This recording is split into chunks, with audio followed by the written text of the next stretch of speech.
ठीक है, आज हम पढ़ेंगे बुद्धिज़्म और जैनिज़्म।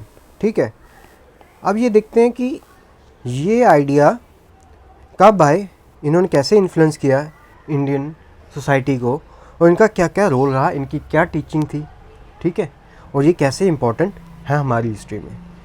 ये 6th सेंचुरी BC में ये स्टार्ट हुए थे, अबाउट 2500 ईयर अगो पहले ये स्टार्ट हुए थे। 2 ग्रेट मैन आए थे, एक का नाम था गौतम बुद्धा, एक का नाम था वर्धमाना महावीर। ये 2 थे जिन्होंने एक तो ये बुद्धिज़्म की टीचिंग को फैलाया, गौतम बुद्धा ने, ठीक है, और वर्धमान महावीर ने किसकी टीचिंग को फैलाया, जैनिज़्म की टीचिंग को फैलाया। ठीक है, समझ आ गया आपको। उसके बाद the teaching gave birth to 2 religion, Buddhism and Jainism. अब बुद्धिज़्म क्या है? Buddhism is name after Gautam Buddha. ये इनका नाम, रियल नाम क्या था? Siddhartha. He was born at Lumbini. कहाँ बॉर्न हुए थे? लुम्बिनी। इनके फादर का नाम क्या था? फादर जो थे संख्या क्लैन से थे। क्लैन क्या होता है? जैसे कि आपको बताते हैं, जैसे ट्राइब्स लोग थे ना पहले, तो उन्होंने अपने एक ग्रुप बना दिया। ठीक है, अपने एक पूर्वज के हिसाब से उस जैसे उन्होंने ग्रुप बनाया, उनको हम कहते हैं क्लैन। क्या कहते हैं? क्लैन। ये कहाँ यूज़ होता है? एंथ्रोपोलॉजी में बताते हैं इसके बारे में। ठीक है जी। अच्छा, समझ आ गया क्लैन क्या होता है? कि ग्रुप का जो अपने ग्रुप बनाए उस ग्रुप को कहते हैं क्लैन। तो इनके पापा कौन से ग्रुप से थे? संख्या से। अच्छा, Siddhartha had a comfortable life as a prince. वो क्या थे? प्रिंस थे, yet he was not happy. लेकिन वो खुश नहीं थे। अब उनका क्या हुआ? उनकी क्वेस्ट होता है खोज, वो सत्य की खोज में लगे हुए थे। Prince Siddhartha believe to be seen 4 sight which left a deep impact on him. उन्हें 4 दृश्य देखा, उनकी ज़िंदगी में बहुत ज़्यादा इसका इम्पैक्ट हुआ। फाइनली सा old man, a sick man and finally a dead body. उन्होंने एक बूढ़े आदमी को देखा, उन्होंने एक बीमार आदमी को देखा, फिर उन्होंने एक डेड बॉडी देखी। This site left him disturbed and uneasy. तो क्या हो गया? वो डिस्टर्ब्ड हो गए, वो अनईजी हो गए। क्यों? क्योंकि क्या हुआ था, इनके पापा को, इनके जब पापा थे ना, वो थे राजा, उनके पापा को किसी ऋषि ने कह दिया था कि आपका बेटा जो था ना, वो साधु बनेगा, बड़ा होके साधु बनेगा। तो इनके पापा ने क्या किया? पूरे 4 दीवारी कर दी, और इनके आगे कोई भी ऐसा दृश्य नहीं लाते थे जिससे ये विचलित हो जाए। तब इन्होंने जब पहली बार देखा इनको, सिक मैन को और मरे हुए आदमी को और एक बूढ़े आदमी को, उनको लगा कि ये बूढ़ा बंदा कैसे हो सकता है। उनको ये पता नहीं था।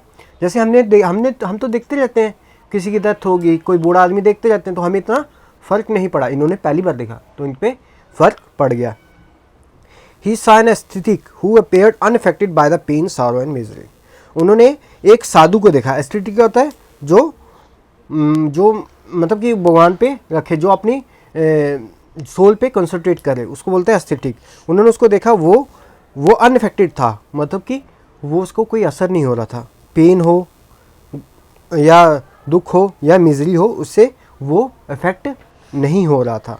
Siddharth decided to search for the answer to the mystery of the life and death. उन्होंने ठान लिया कि मैं सर्च करूँगा कि लाइफ, जन्म और मृत्यु के पीछे परे क्या है, यानी ये मिस्ट्री क्या है। मिस्ट्री क्या होती है कि ये रहस्य क्या है, उन्होंने ये ठान लिया। He wanted to find a solution to the suffering of Mankind.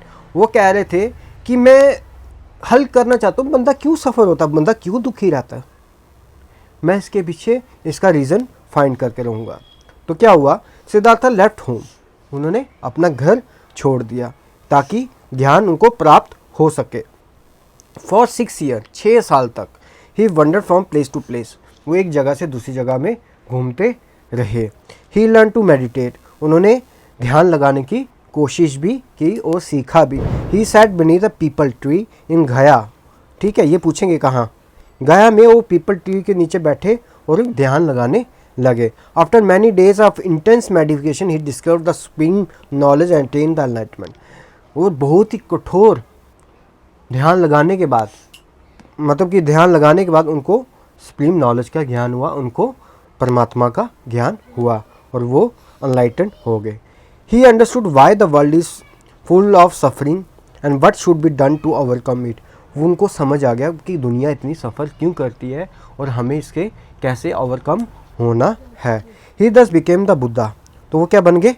Buddha. Buddha का क्या मतलब है? एनलाइटेंड और अवेकन मैन। बुद्धा का मतलब है एनलाइटन और इन्वेंटेड मैन और वाइस मैन, यानी कि जिसको परम ज्ञान प्राप्त हो गया हो, जो जागरूक हो गया हो, जो समझदार हो गया हो, ठीक है, जो इस दुनिया के जंजाल से परे सोचता हो, जो ये ना सोचे कि आज हमने कितना कमाना है, वो ये ना सोचे, वो अपने भगवान पे ज़्यादा ध्यान दे, वो किसी को चीट ना करे, वो हमेशा सत्य बोले।